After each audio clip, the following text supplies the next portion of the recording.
Mbote pasteur Dili. Mbote Gédéon, mbote na bande konyo sur la zuli bakwa kwa biso, vraiment na tombé de bango bon début de semaine et puis que nzambo ya bateli au ko bana ko batela. Merci beaucoup.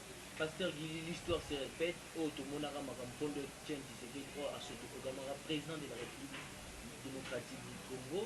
Tu es sous Komona, on a 2020, né mon ancien millier, puis sous Soto Kagame, président de la République démocratique du Congo, et les matins, à une résidence surveillée. Non, non, j'ai dit, président Etienne Tshisekedi a ce programmaté. Président Tshisekedi Azala élu par le peuple congolais en 2011. Différence c'est ça, Yazala élu par le peuple congolais en 2011. Mais mon ancien c'est un aventurier purement simple politique.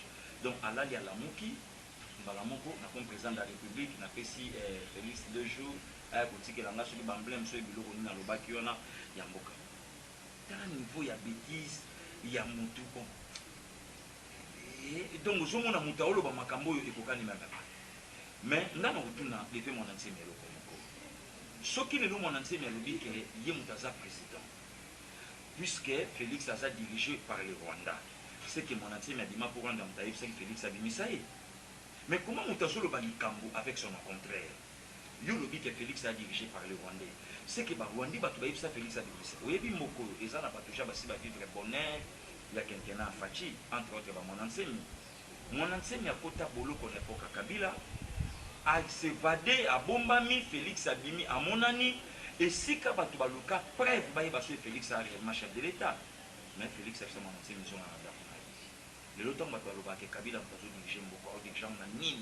Pour mon ancien Félix, nous avons commis ça libre. Oh, le loi ça a circulé calmement et à l'aisément. Pasteur Dili, à Suika, on a été à l'OBP, à Pessimon, en Boka, Jacques Kabila, 72 heures à Dima, dans la République du Congo. Kabila, c'est un Congolais. Les Congolais, ils ont commis ça Kabila Congolais. Jean-Pierre Bemba a commis ça Kabila Congolais. Martin Fayoulou a confirmé, j'ai des vidéos, des images. Oh, il y a le dit que Kabila c'est un citoyen congolais. Parce qu'autant où il y a ce ce sont des questions à poser.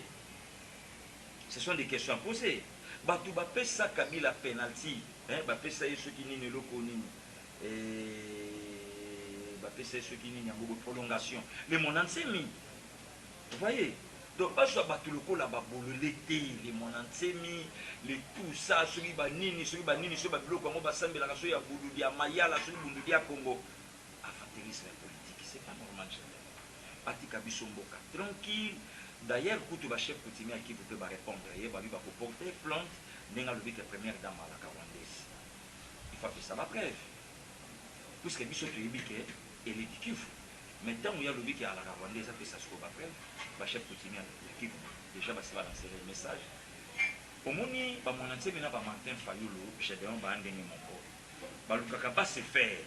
En actualité, Balou Belaye, Batouba Yokaye, donc besoin na bango sa yango. Au moins le la fanda qui na katia kuku na katia kobombama. Amoni ke bien te bon na la gelo komoko ngape Batouba tiangaka. Mais faut tu na mon ancien de quelle magie au lelo ya komo mkonzamboka. Ça c'est de la sorcellerie de l'ensemble. Et là vous avez voir mon ancien que vous avez voir Martin Fayoulou. Donc vous comprenez que ça même famille na mari na pandémie. Puisque c'est pas normal. Moto ya zo raisonner na pays comme la République démocratique du Congo, à cause de ces comportements comme mon ancien n'a pas failli lutter. C'est pas normal chez eux. Parce que Guido Simano, il y a un enseignement, il y a un enseignement à base, il y a un enseignement validé, il y a un enseignement et la Canada, homme, explique que Tata école à l'Obaki, l'université, il y a 100 000 francs congolais. Mais à Koka, moi, comment on a comité à niveau à 400 000, le bien et le tout va revendiquer. Non, non, comme on est, le problème est dans le Congo. Congo a battre la mboka na été. Congo a bomba mboka na été. Congo a soutenir mboka na été. Bato nyonso bazo déstabiliser gratuité. Ce sont des Congolais. Baba Payate, Kabila te, Rwandais te, ce sont des Congolais. Mais et là comment on a zolo ba lelo likamba gratuité simbi dans le mois de janvier à Bazo Futa NI, na NP. Donc, frais académiques, kaka ndenge Mukonzambo Kassala année 2020, et ça année à grande envergure, il y a ma décision. Voyons voir Gédéon. Le 6e jour, encore 359 jours, où est ça Libousso, autocritique. Donc makambo minene kosalama na mboka oyo ya malamu. Laissons tomber, voyons voir ndenge chose. Non, non, question kotika ndenge bato bazokufa te. Nga na lobi ke na sens ya frais académique totika mokonzi ya mboka yebi oyo azosala puisque asalobelaki yango. Emmanuel Kabila a déjà retourné à Kinshasa après 18 ans d'exil dans mboka ya bapaya yo azomi mais okamwa azali protégé na garde républicaine. Nani azali ko lokisao. Esa mboka na ye tata na ye azalaki congolais, tata na ye dirigea mboka oyo pendant 3 ans et 8 mois. Aïe sous la bénédiction du chef de l'État Félix Antoine Tshisekedi Tshilombo. Ba vidéo etamboli mokonzi ya mboka yamba qui est na Union africaine, ba yambani ba solo ya keta la mozola tata na place à se reposer. Il n'est pas n'importe qui, ceux qui va passer bagarre ba batela, c'est normal. C'est normal. Et si ka vrai ça lui faut c'était payé à la. Ah parce que réclamer test ADN. Amana droit tata na ye nga ko sala nga ADN te ponga tata na nga Georges Bokwala. Soka réclamer test ADN na yebi banani oh ya zolobela. Aïdi banani oh ya zolobela, il a raison. Il a raison, ce gars réclamé chez on a notre lobani. Bakabila nyonso oh ba yiba bakabila ba le Canada. Oh nyonso yebika kabila ça li kamangana yote chez dem. Oh ozolia maloba. Oh nyonso yebika kabila Aden ko. Oh kabange pa kolika. Na lobi oyo nyonso yebika ka kabila Aden. Jeannette pe. Chez dem on a la sina lobi. Oya lobi wana mwana ya Laurent Désiré. Ba oyo pe ba yebika baba na Laurent Désiré bakuta na ba yambana. So ba yambani te Aden. Parce que tu continues toujours la série de questions du Cameroun. Oh, il s'agit de ça. Il y a pas si le Cameroun y a accord comme il faut primer l'écolo y a constitution. Oh, bien sûr, bien à l'ibé pour lui punzi. Oh, ça c'est pour le reprendre la passette. Oh, bah il y a déjà bah il. Oh, ça c'est pour azana droit d'ailleurs pour nommer bah mandataire publicité. Oh, ça c'est pour azana droit té. Il y a pour Simba armée congolaise bien que ça là bah Rwandais nous sommes en cas de droit pour le Bangoté. Simba que d'autres ne voient plus. Je dois accord exact. Il n'y a pas un accord signé entre Joseph Kabila et Félix Antoine Tshisekedi Tshilombo. Accord exact. Et l'autre chose, c'est la coalition des monde et une coalition, tout travailler ensemble. Mais nous avons gardé le personnement. Article 148 et si nous pouvoir, après une année, il y a pour prendre des grandes lunes, des grandes décisions.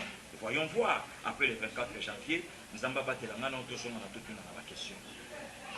Après le 24 janvier, nous avons battu la main, nous avons toute une question. Nous avons dit de cours constitutionnel, et si maintenant de Kabila, Makambutu et Kabila, le chef de l'État, je suis à tapis rouge, au dissoudre le Parlement, nous avons encore sorti. Le problème est ça, pour au dissoudre le Parlement. La grande ligne est ça, pour dissoudre le Parlement. La grande ligne ou bien la grande décision, c'est ça, qu'on ne va pas dissoudre le Parlement. Il y a mon élection, on ne met pas les charrettes avant le paix. Tout ce qu'attend, tout comme après le 24, tout comme février, total la décision, ni nous avons fait ça, et ce qu'il y a trop.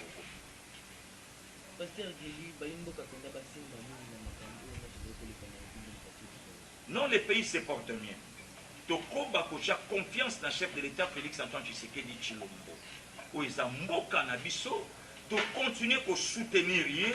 J'ai dit non, où ils ont mboka kambonge. Toko comme à un certain temps, à un certain niveau, masu et kosema nango bien dengi biso bangala tolobaka. Masu et kosema. Tomi pe sa passer. Toko comme à un niveau makambo kofanda nango kimia. Et si kao to ça. Muto azana signature ya mboka oyo ya République démocratique du Congo, c'est Félix Antoine Tshisekedi Tshilombo. Merci.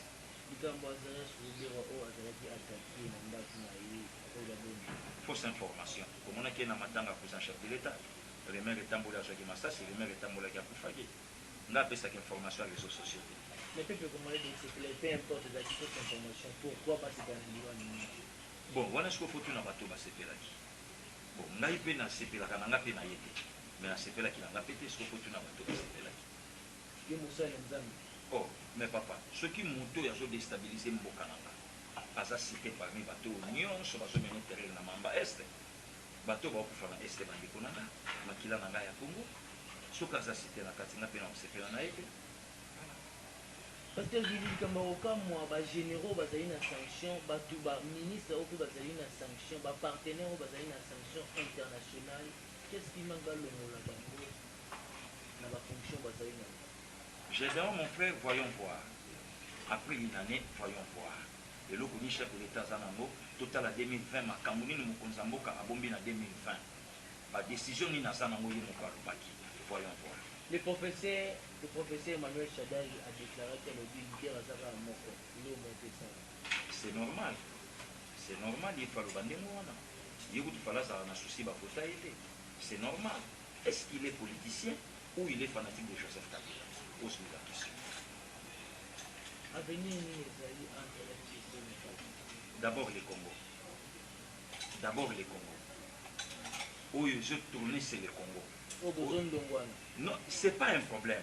Yango te Moutessala Félix à la chef de l'État. Yango pete Moutekolongola Félix na pouvoir. Rien que le Congo. Alliance ou pas alliance, coalition ou pas coalition, Fachi a été élu, voté par le peuple congolais. Pas politique à la chef de l'État.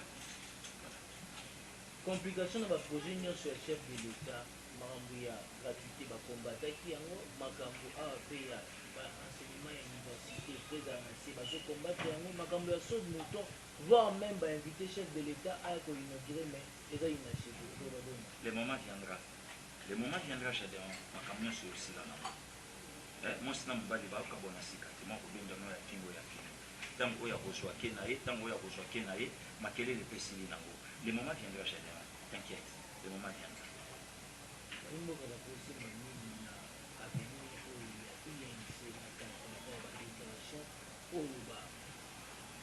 Parlementaire de bois, je bois que la canne, INC au fait, cadre INC, je bois que la canne, na IDPS.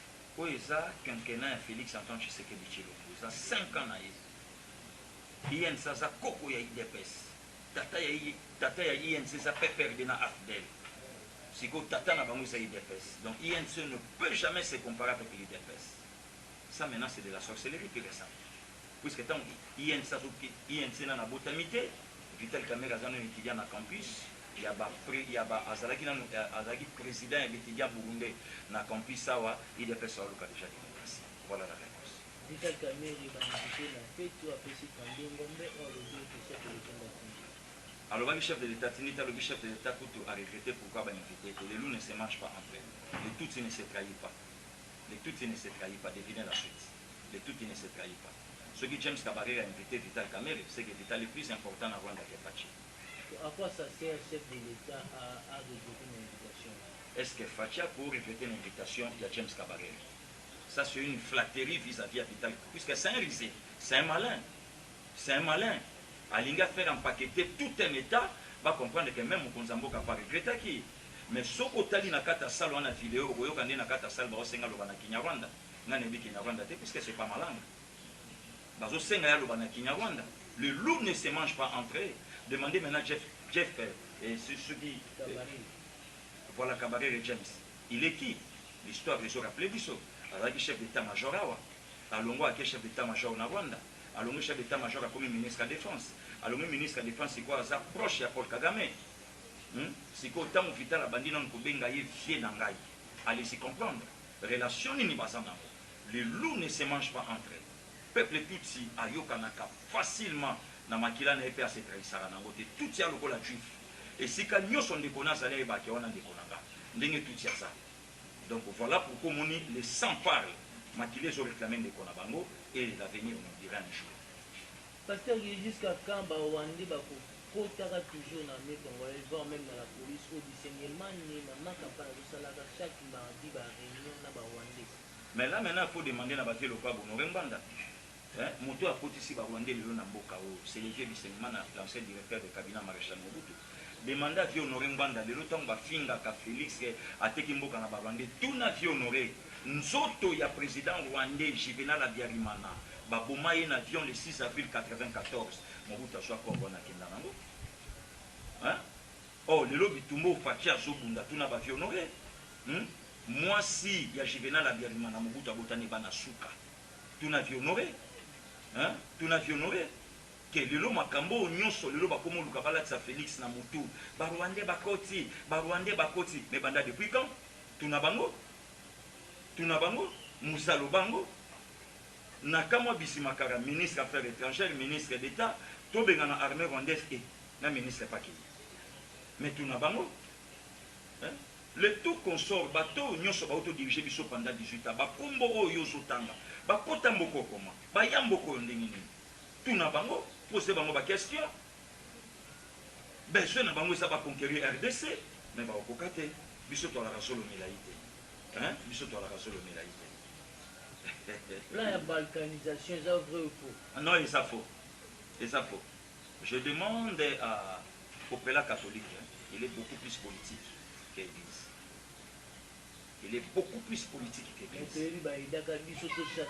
Non, non, non, non, non, non, non, non, non, non, non, non. J'adore. Il faut peuple congolais baïba et le Congo. Les autres mots cardinal a bandit causé ton yakoloba. Tant mon seigneur catholique pourquoi pas vous accater l'Église catholique? Pouvoir accabler ça, il va pagailler belé l'Église catholique. Pourquoi pas revendiquer Katé? Aujourd'hui même à monseigneur Malou cardinal et tout. Les gens ont copié ça 13 ans. Depuis le 6 janvier 2007. 13 ans. L'Église catholique a revendiqué droite. Les lois au temps où cardinal Ambongo a bandé au temps où la colonne. A Zoluka dialogue moko pour côté sa frère Jean-Pierre Bembo sa frère. Tout cet temps Makamba Est bandi Kabila Sala. Pourquoi opposition Bakenda STT? Voilà un peu. Mais les lois comme on a Moutasso Loba Likamona Souffort demandé na cardinal Ambongo. Cardinal Aleka na TV5 par le Bakeno c'est Fayoulou qui avait remporté les élections. Batu na Fayoulou a binga na soki d'élection fait ça par résultat de na catholique. Batu na Béchola bino. Biso église catholique on est à 40%. Et na 40% c'est Pachi qui était en tête. Ouana cardinal a olobangote. Cardinal pour créer cardinal à sali appel na chef de l'État Félix Antoine. Moutaouti va voyage à l'équipe Vatican. Mbala liboso chef de l'État a assisté à la création ya cardinal Félix Nambongo. Ouana Félix chef de l'État. Ambongo a yé messe à wana stade. Fatia komi ki sasa na 4h15 11h à côté na stade a PCG wana Félix chef de l'État à Zabien. Koutou cardinal a lobi la kakanga na régime passé na soate o na wana bien. Ce qui est commis pour Naboye, wana Félix Mabe. Ce qui est commis pour Naboye, Nazobenga Mokonzambo. Mais demandez à Ambongo, le recteur du collège Bobo Touro ya bandai Konyata gratuité enseignement il est rwandais à se retrouver recteur dans le collège Bobo Touro. Mais comment cardinal Soninga a même qui munga l'église catholique? Comment? On a dit ce qu'on vient pas, je suis congolais, nous va peine de Konanga. Mukongo peine de Konanga. Vous comprenez? Donc comment nous avons dit que nous avons dit que nous avons lobby et ça non non non non non non non non non nous sommes tous des Congolais. Félix a acheté que Azolinga Moutounio soit à la bien pour voir à Maréchal Mobutu ça coûter la vie à Cardinal Malula le 14 juin 89. Pour voir à Mobutu ça coûter la vie à Cardinal Malula. Pour voir à Joseph Ekouta Cardinal Etou. Donc Félix a acheté que ce canito femme dans le col à Batou. Alors, nous avons le roi et nous avons le barabiso mangala. Non, il faut quand même qu'il y ait du respect. Ben Babeti Massa c'est l'Équateur, en bon moi, moi, mon jeune frère Aliska pour faire l'Équateur, voilà, l'Inga Nassi. Cardinal et Nani, en Bongo, à l'Obani. Le lot temps où que Félix soit réussi, pas bien gabandé qu'on a eu opposition. Mais tant que Félix a bien qui Martin Fayou, bah insulte au Martin Fayou, la salle chef de l'État, en Bongo, à l'Obani. Voilà un peu. Donc, tout ça, na Congo, tout qui n'était que pas tout le monde va s'alana. Moi a dit et bah monsieur Basangelo quand vous le bachez bien. Nous soyons quand même respectables. Mouto Azana Zamukonzamboka, c'est lui le chef de l'État élu par le peuple congolais. Alors comment les gens ont soit cause à la namo à dire allo bakara na Mukonzamboka, allo bakara na Mukonzamboka. Les lots tombent dans le balikamba coalition non avec Joseph Kabila. On a dit ce qu'on vient pas. Likamba coalition ce n'est pas Félix Nemutaluka Yango. La coalition, c'est la constitution de nous imposer. On a dit ce qu'on ne vient pas, Gédéon. Même à Takakna la Zolandanga. Est-ce que à sa critique à coalition, il y a Jean-Pierre Bemba na Kabila? Jean-Pierre Bemba, il y a un armée. Alexis Tamoumamba, il y a fruit. Il y a Bemba coalition. Alors, à critique à coalition, il y a Papa Kizenga. Il y a même Bango de Mobimba, il y a Bango. Moment que Jean-Pierre Bemba na Kabila va au bétana na Kofi. Nous sommes en train de primatique. Est-ce que l'Église catholique a critiqué Yango? Bongo le lo écoute comme que constitution m'a imposé cette situation. Donc le lo comme montonio soit pas le banon cardinal a dit, cardinal a dit, cardinal a dit. Mais n'importe quoi. Non, t'es Gédéon. ça c'est mon pays. Bandeko bana poto na solanga na bango balobaka a toujours document français mais bakolandela o d'origine congolais. Tout ce monde a gentil Ghana ba beta na ba français à biso bana mike mais na fin carrière malien. Donc ça c'est ma terre. Joseph Alobé le comment importé tikanga na Bible. Azep sa bandeko na lobi mbula nyonso nzamba ko visiter kabino. Botombo la mikuwa na bokananga. Mon père a ça enterré na mboko. Maman nanga ça enterré na mboko. Donc j'ai tout intérêt ya ko lobela mboka nanga puisque bateau yo babotanga. Mikuwa na bango zobe ba na sama bela mboko. Alors mutu moko te le loko ikoya alobaka na mboko, c'est comme si yende mutasa na mo à dire et que bato mususu basa na mo à dire te. Comment les Congolais azotindika bateau nyonso basa na nationalité douteuse les bateau ba oela ki bokonza mboka. Bateau batata na bango na ba mama na bango ba yebani te ba nationalité songolo pakala ndele lo bateau yo zo mona ka so ninga comme président de la République. Mais tout le monde a dit INC et l'autre nini au bango ba ko soutenir nango Félix et au bango so ba en 2023. La constitution qui a été taillée sur mesure pour faire asseoir Kabila au pouvoir éternel. Vital Azala Nakati. Vital Azala. Première fonction officielle où il y a bandu posé par Kabila, ministre information et presse, allons comme président assemblée. Mais comment Vital a comment livre voici des raisons que moi j'ai aimé Kabila. Mais il n'a pas écrit encore une autre livre que voici des raisons que moi j'ai eu Kabila. Là, il n'a pas fait. Mais besoin de sa présidence de la République. C'est le poste le plus facile aujourd'hui dans le Congo. Même un PC. Vous avez la partie politique. Non, pas question de la partie politique. L'INC ne peut pas se mesurer avec les dépêches. Kokonaye. INC surtout dans la prison, membre de l'INC attend dans l'Olo à Sate, attend dans Makala Sate. À Sate, je dis, vite à la Kimambangouta. À Timate. Tant que l'ongwe n'est pas Kabila, ceux qui parlent l'ongwa, ceux qui parlent l'ongwa, je ne suis pas venu dans l'opposition pour n'affronter éternellement, je suis venu pour le pouvoir. Quel pouvoir? Donc pour me dans le pouvoir, il faut un chef de l'État. Mais n'importe quoi. N'importe quoi, mon frère. Lorsqu'il y a un problème, vous avez la coalition. Les Tumbagnos sont IDPS à Zobundana, FCC, INSA Sawa. La vie s'est construite. Moi, ça je chama beaucoup, mobile, je chama beaucoup, lobby babi manzela. Si quand tant où il y a vendu, il dépêche à Zobunda. Il y a ça en 2023, accord à Nairobi. 2023, accord à Nairobi. Quel accord à Nairobi? Mais ça sera honte pour l'IDPS. 37 ans d'élite, et pas ça à 5 ans. Est-ce qu'il a parti le quoi INC? INC, mon IDPS, ça a coronaé.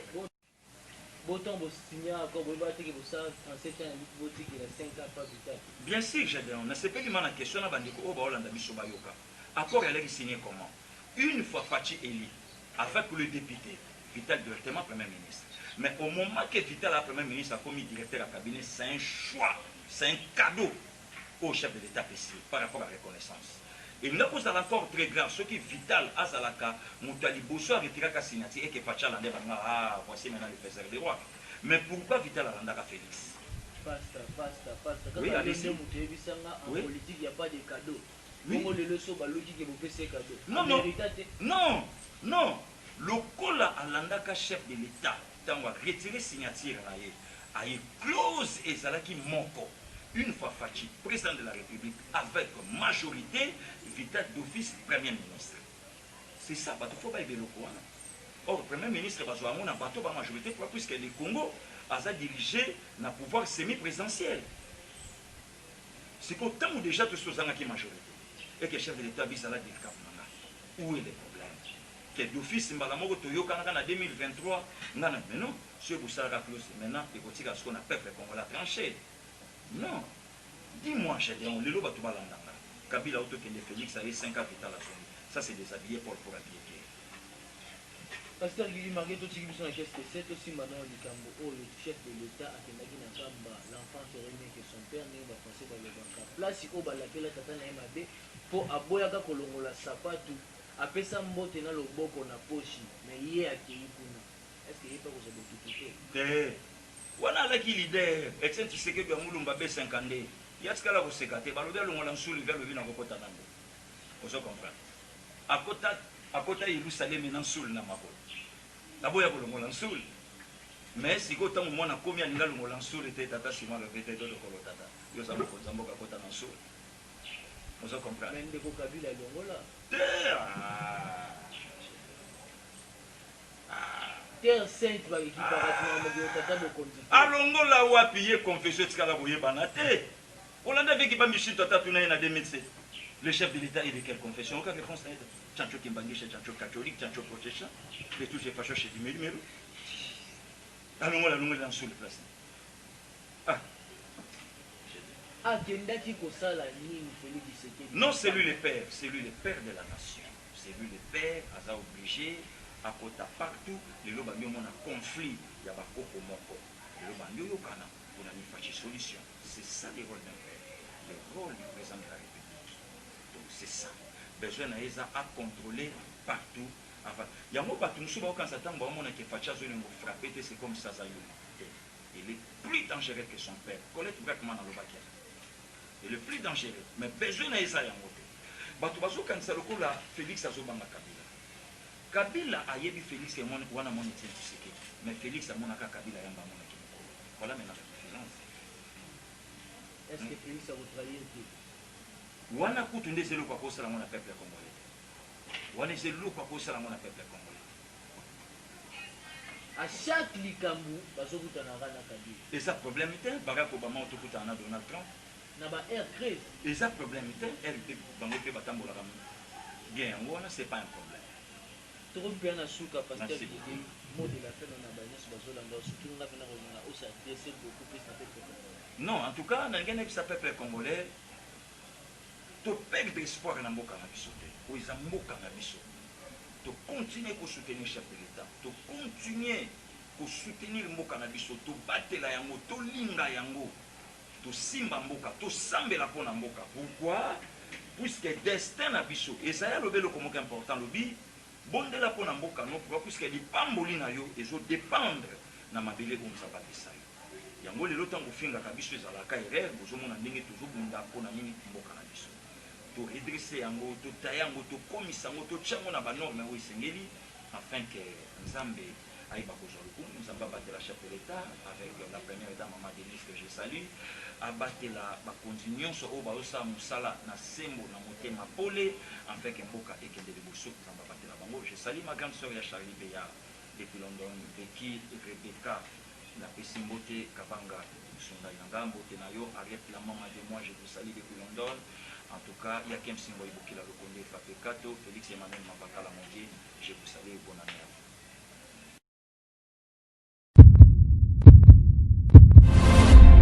Eshima, votre magazine qui bat au rythme de l'actualité. Une réponse à vos besoins en information, un éclairage dans divers domaines. Impartial, documenté, instructif. Eshima au cœur de l'info. Retrouvez la nouvelle édition. Exclusivité, Sakumbi Molendo, le réformiste qui vient stopper l'hémorragie, suspension des fonctionnaires peu intègre, numérisation des titres fonciers et climat de confiance avec les collaborateurs, le nouveau gestionnaire des terres congolaises fixe les nouvelles règles de jeu. Focus, Lambert Mindi, Omalanga, le souverainisme comme un dogme. Redressement délaissé, Tomaluaka Losenjola, l'homme de la situation.